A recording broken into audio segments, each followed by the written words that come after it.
You know, for a hot second, I thought I was going to record this video before Monday Night Football. So I was like, oh, the Patriots would win. But they didn't, and the Bears blew them out. That's what I get for going against chaos.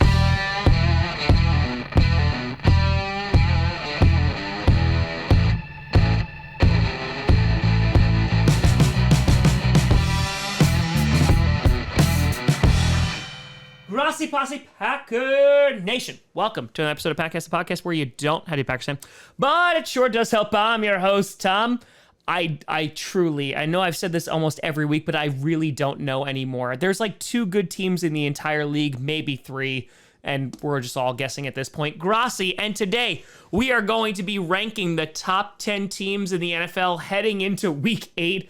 And quite honestly, I don't even know if there are 10 good teams, but we're going to try to make the effort regardless. Now, as I said in the intro, the Patriots, they were supposed to be on here. I was going to have them number 7, maybe number 8, but nay, now they're off. They got blown out by the Chicago Bears. Bears. Mac Jones came in for a hot second, and then Bailey Zappi was just like, baby, I'm waiting in the wings. And then he did well for like 2 drives and then not for the rest of the game. And so instead, at number 10, I'm going to put the only AFC South participant that I think I could, and that is the Tennessee Titans. They're at number 10. The Titans, hey, they've won 4 games straight. They have swept the Colts yet again because old Matt Ryan came out and was like, hey, how are you doing? And then they were like, no, Matt Ryan, we don't want you ever again. And they benched him for the rest of the season. But the Titans relied on a strong defense and, of course, Derrick Henry running the ball, getting over 100 yards rushing. And Tannehill had a little bit of an injury scare. Malik Willis came in for a hot second. Tannehill wound up returning. But the Titans, they're in like the best position possible. They've won 4 straight. They have some momentum. They already had their bye week to get some things together. And the Titans really don't look like a great team, but they're in a god-awful division. The Jaguars, they're selling off some of their best players for literally nothing. The Texans, enough said. And the Colts, they just want to keep on going around the QB carousel until their quarters run out. Do you like football? No. You want to play football? No. Great, you can be on our team. So the Titans, they come in at number 10. They take the spot of what would be the Patriots later in this list. And who knows, maybe the Titans will sneak into the playoffs and, well, they probably won't make a run because they were the first seed last year and you know what happened. But for now, congrats, Titans. You make the top 10. Number 9, you got the Seattle Seahawks. That's right, the Seahawks have finally made the top 10. If you would have told me in the preseason that heading into week 8, the Seahawks would be a top 10 team, I don't know what I would have told you. It's time to put some respect on their name, though. DK Metcalf getting injured definitely hurts them. However, Kenneth Walker, what a monster. Geno Smith continues to be impressive. Guy is completing an absurd amount of percentage of his passes. The defense finally starting to come into its own as well. And the Seahawks are just like the Titans, which they're in a terrible mid-division in which they can easily win it. The 49ers, they're struggling even though they just got CMC. They're no longer on the list though because they got blown out by the Chiefs. The Rams are the Rams. And the Cardinals, they won a game on Thursday night, but I don't have much faith there either. The Seahawks, I'm going to give the credit to them. They're another team that I think is a little wishy-washy. I don't know how far they're going to go. But right now, they're leading the division, and for that, they make the top 10.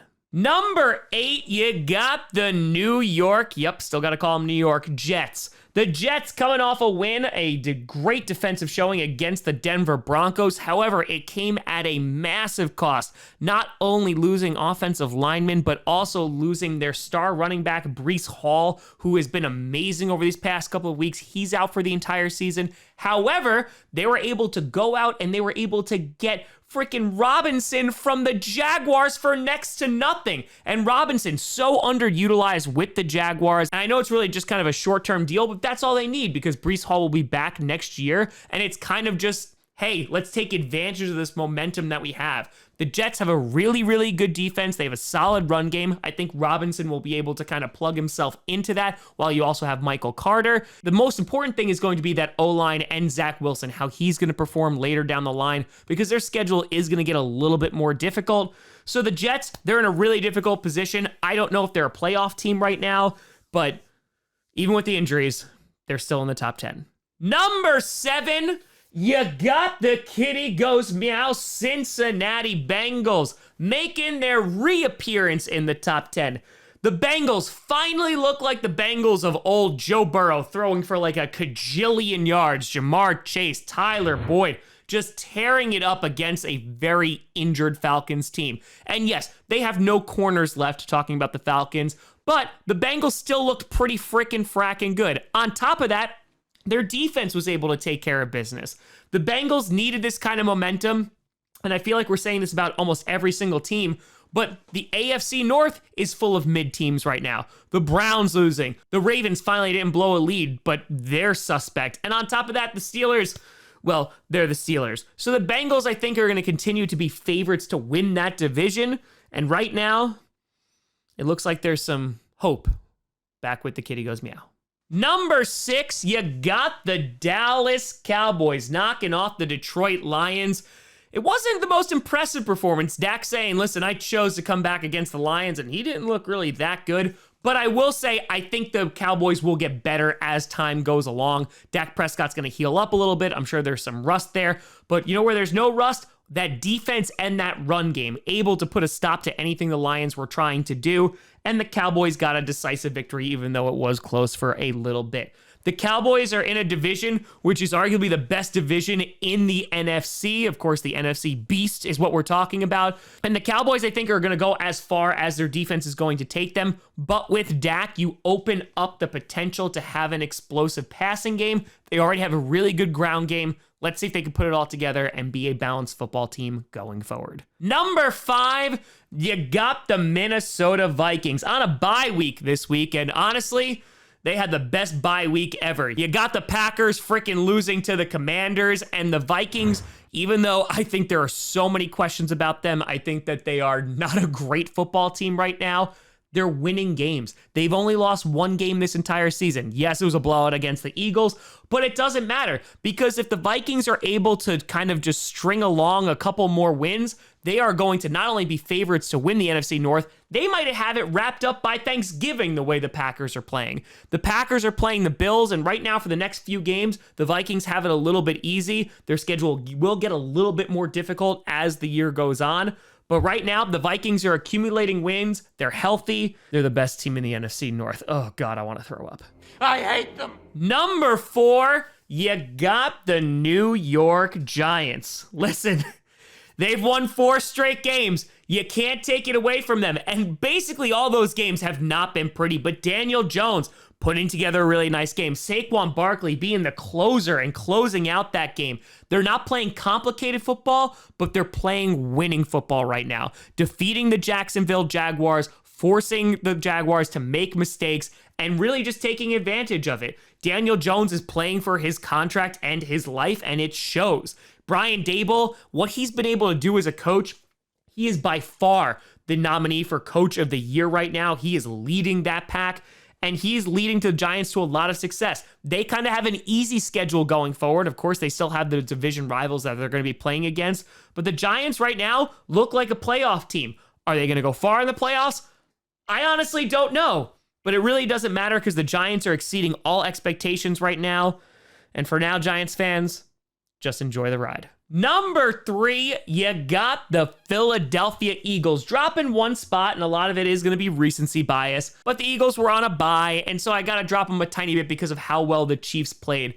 But again, the Eagles are in control of their own fate. They're still undefeated after all these weeks. They're playing the Steelers next week, which should be an easy win because I don't think their offense is going to be able to match up with the Eagles' offense whatsoever. Their defense also should be able to intercept Kenny Pickett at least 3 more times.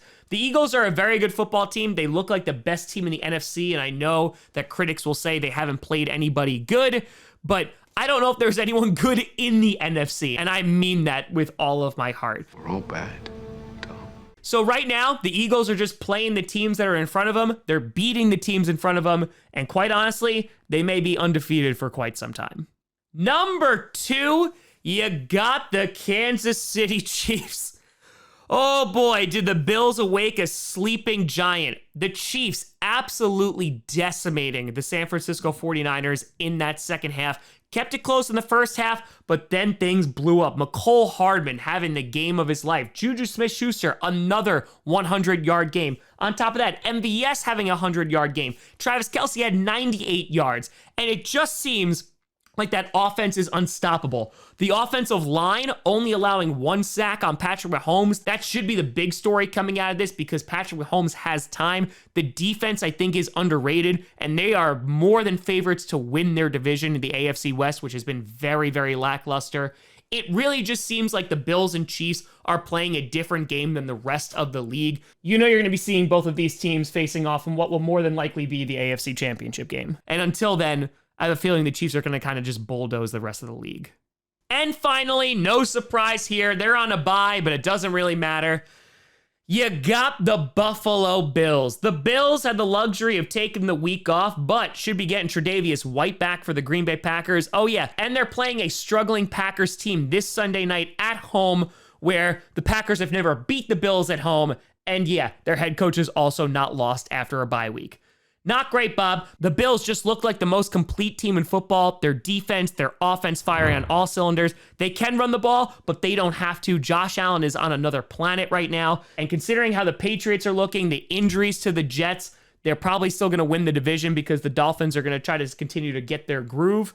So the Bills are likely to be the first overall seed in the AFC. It's well-deserved, and they are a scary football team right now. So to recap real quick, at number 1, you got the Bills. Number 2, Chiefs. 3, Eagles. 4, Giants. 5, Vikings. 6, Cowboys. 7, Bengals. 8, Jets. 9, Seahawks. And 10, Titans. But let me know what you think down in the comments below. Before we sign off, I want to do a big shout and thank you to some brand new Patreon and YouTube members. Over on the Patreon side of things, we have Captain Inizzle and John Swoan. A big shout out and thank you to you both. And over on the YouTube side of things, join the Grossi Posse Plus, we have Isaiah Jones, we have Tio7500, we have Matthew, Josh Poison, and Jeremy Seitz. A big shout out and thank you to you all. But you can always find me at TomGrossiComedy.com or at TomGrossiComedy, all social media, see down below. Check out podcasts on SoundCloud, iTunes, Google Play Music, Spotify, and of course YouTube. And a big shout and thank you to all the patrons over patreon.com/TomGrossiComedy and the YouTube members. But thank you so much for watching. I'm Tom Grossi. And as always, go Pack Go.